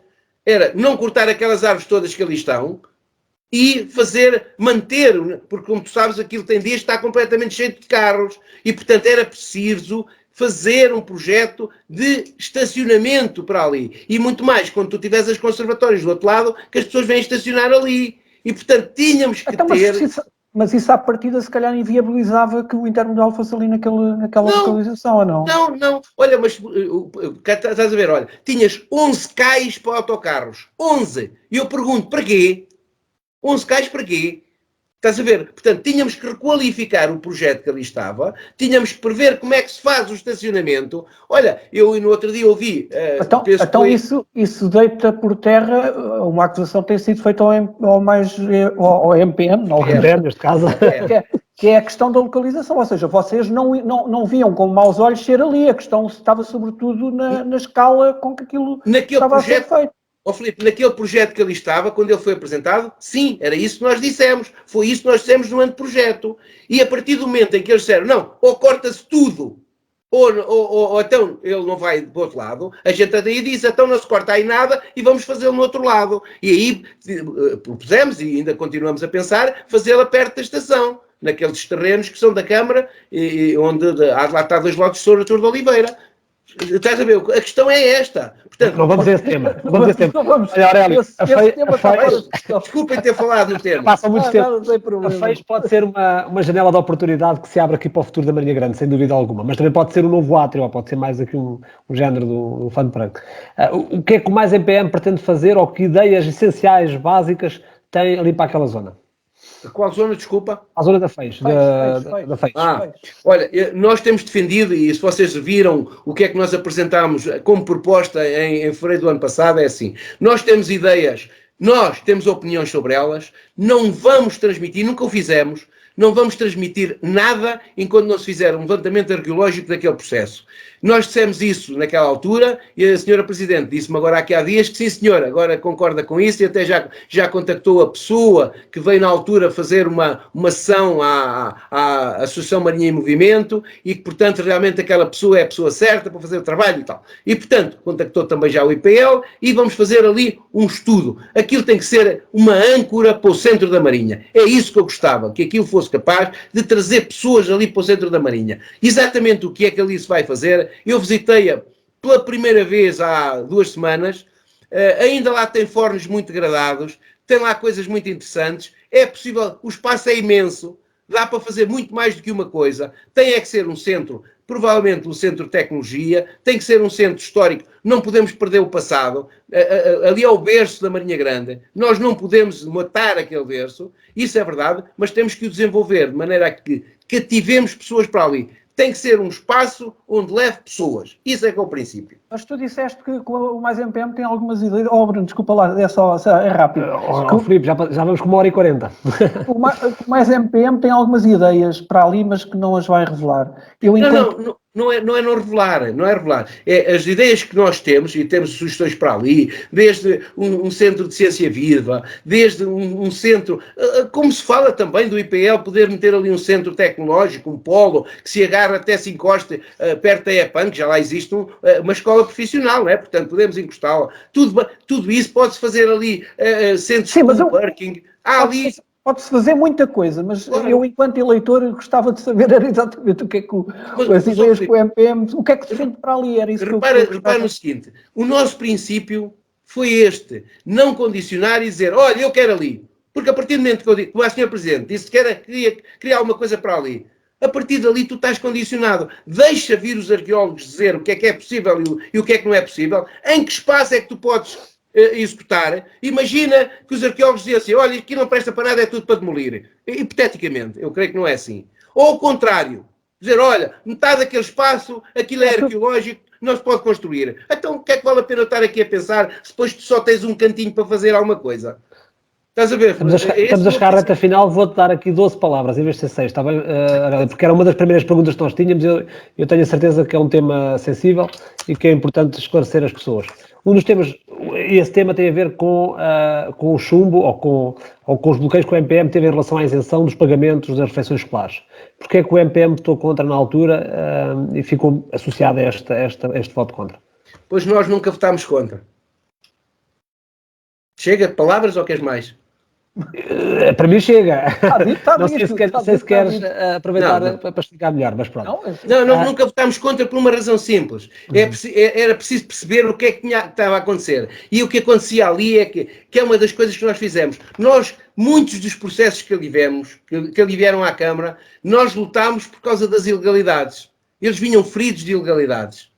E essa é que é uma dificuldade que nós nunca aceitamos. Olha, nós dizemos muitas vezes no Mais MPM isso. Há aqui uma questão política, há aqui uma questão disso. Mas quando estivermos a falar de ilegalidades, vai mexer no nosso bolso. Estamos a falar da forma, não estamos a falar da substância. Tal e qual, Filipe. Portanto, mas, Bruno e Filipe, mas passa na cabeça de alguém a gente ser contra o ajudar as pessoas que estavam em dificuldades? Às vezes as pessoas também querem, porque politicamente interessou fazer essa... Hoje o canal das redes sociais é muito relevante nestas coisas, não é? Portanto, por isso é que nós selecionámos esta questão, porque nos pareceu que foi uma das mais... Mas não é verdade, não é verdade, nós não o fizemos. Olha, vou-te dar 2 minutos, agora não é 12 palavras, é 2 minutos, para tu, se calhar, aproveitares e tentar e concluires com algum conteúdo que te pareça, que seja relevante e que nós não nos tenhamos lembrado. Alguma coisa tem a ver com o passado, presente ou futuro? Não, Bruno, nós lembramos tudo. Não temos tempo para isso. Aliás, já vamos ter que ser condescendentes com os dois. Pois é, já temos que corrigir os dois próximos convidados. Sabes que a conversas são conversas e a gente conversa descontraído desta forma, mas acho que é isto. Deixa-me dizer o seguinte. Nós aqui no Novos Fora Nada utilizamos o mesmo. Como é que se chama? O mesmo regimento que vocês utilizam na Câmara. Não, já me tinhas mandado calar há muito tempo. É a perder de vista, Não, aqui não. Vocês fazem o choradinho e depois falam o tempo que quiserem. Deixa terminar esta parte. Sim, desculpa lá. Deixa-me dizer uma coisa. Vamos olhar para o futuro. É assim, o que é que eu gostava que a Marinha Grande fosse nos próximos anos? Eu acho que isso é que vale a pena a gente refletir, porque aí é que tem que ser o foco. A gente não muda o passado. Não podemos esquecer, quem não conhece o passado não tem futuro, mas o nosso foco tem que ser para a frente. Eu gostava de ter uma terra muito bonita, na Marinha Grande, que fosse uma terra com bicicletas, uma terra com carros elétricos, uma terra que tivesse condições sustentáveis, em que as pessoas vivessem na rua, que tivéssemos espaços verdes, tivéssemos empresas pujantes e os trabalhadores satisfeitos, que partilhassem a parte do trabalho com a parte do lazer. Gostava que tivéssemos mais gente no núcleo urbano, gostava de ver o património FEIS requalificado, gostava de ver mais vida cultural na terra, menos problemas sociais, que temos muitos, infelizmente temos tantas vezes notícias sobre isto, gostava de, sobretudo, vou dizer uma coisa que parece que é mais clara, mas se calhar é conclusiva. Gostava que os cidadãos vivessem sem medo de se relacionar com a Câmara. Isto para mim era um fundamental, que a Câmara tivesse respeito por eles e pelos trabalhadores da própria Câmara. Vejo, sobretudo, que a Câmara tivesse outro rosto e que fosse, como dizem os ingleses, user-friendly, que as pessoas tivessem uma boa relação com a Câmara, gostassem da nossa Câmara. Eu tenho feito tanta vez esse exercício, quando ando por lá, e vocês sabem que ando muitas vezes por lá, que é perguntar: olha, você gosta da sua Presidente ou do seu Presidente de Câmara? Façam esse exercício na Marinha e depois vejam o resultado. Aurélio, muito obrigado por este excelente momento de discussão política. No fundo, acabou por ser aqui um bocadinho de discussão. Nós tentamos não fazer aqui muito contra a informação, mas tem que ser. Acredito seriamente. Nós fazemos de advogados do diabo.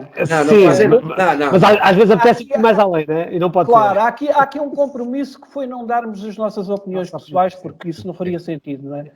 Portanto, não opinamos, tentamos ser o mais factuais possível, mas pronto, às vezes é... Sim, mas acredito que foi um momento de esclarecimento para os marinhenses, para as pessoas que nos acompanham ou que nos vão acompanhar e que nos vão ver este programa.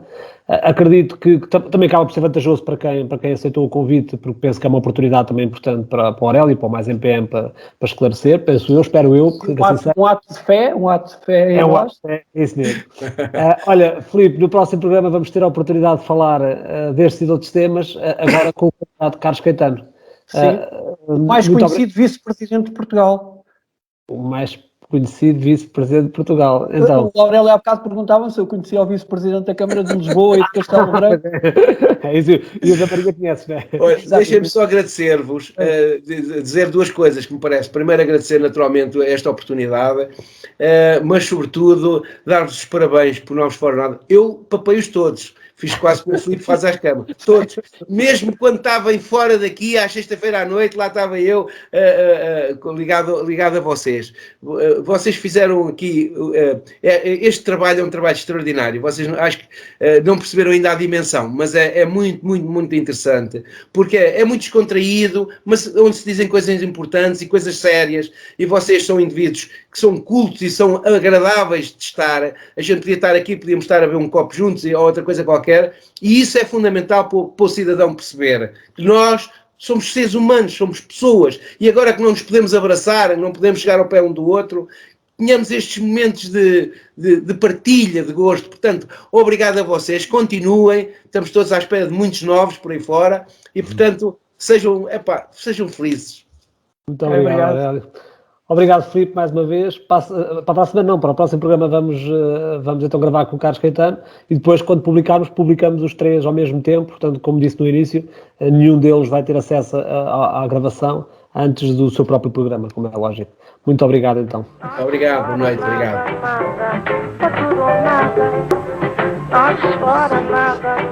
Então e a prova? A prova? Faz-se já aqui ao lado.